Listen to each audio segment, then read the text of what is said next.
What if you're too sick to do all of this work? The altars, the offerings, the energetic connections, the research.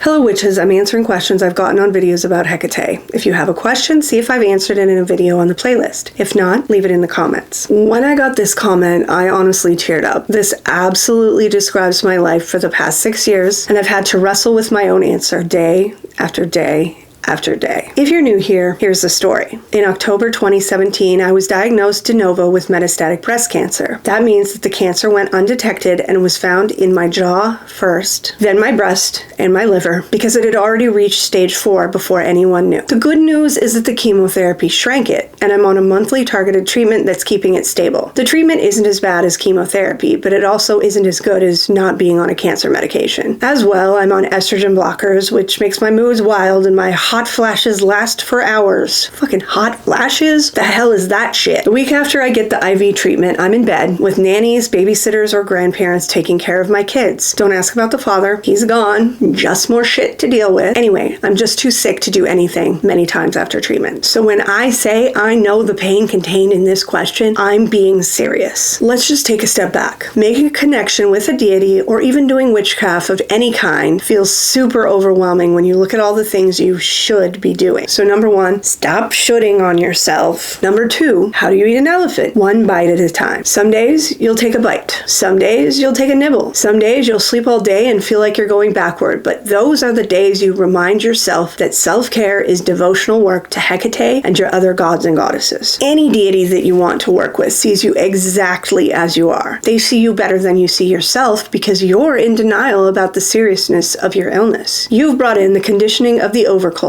that to be considered worthwhile, you have to work for it. If you're not doing all the things, you're a failure. Disabled is a lie, and you're just being lazy. But Hecate especially knows that part of your journey with her is to learn to take care of yourself with kindness, grace, and love. She's here to teach you how to take baby steps and to do what you can when you can. By the way, I don't know you or the commenter who left this, so what I'm really doing is talking to myself 5 years ago. Don't feel obligated to do everything right away. Maybe today, all you can do is look at statues on Etsy. If that's what you want, you don't need a statue. Maybe you want to set up a daily practice, but you can't stand at your altar. Maybe you say a small prayer to Hecate right before you fall asleep instead. Being devoted to your goals and having discipline to get them done starts with staying inside your abilities and not pushing yourself too hard. You push past that breaking point, it's a way longer climb out. If part of your struggle is depression, here's an idea. On the next dark moon, make a commitment to Hecate that you'll take a shower every other day and brush your teeth once a day until the next dark moon. As you do it, sit and pray to her to help you keep this commitment and expand your practice. You're doing this for 1 month and see it, really see it as actually devotional. Taking care of yourself is devotional. In another video, I talked about how if you're a person who has to practice in secret, keeping yourself safe is an offering to her. It's the same here. If you're disabled or struggling mentally, taking care of yourself is an offering to her. You're precious to her and she wants you healthy and whole, whatever that looks like for you. You will not become healthy and whole overnight, but you will little bit by little bit, feeling your way along. You will not become healthy and whole by beating your body into submission, but you will by treating yourself like the most beloved, sweet pet you've ever owned.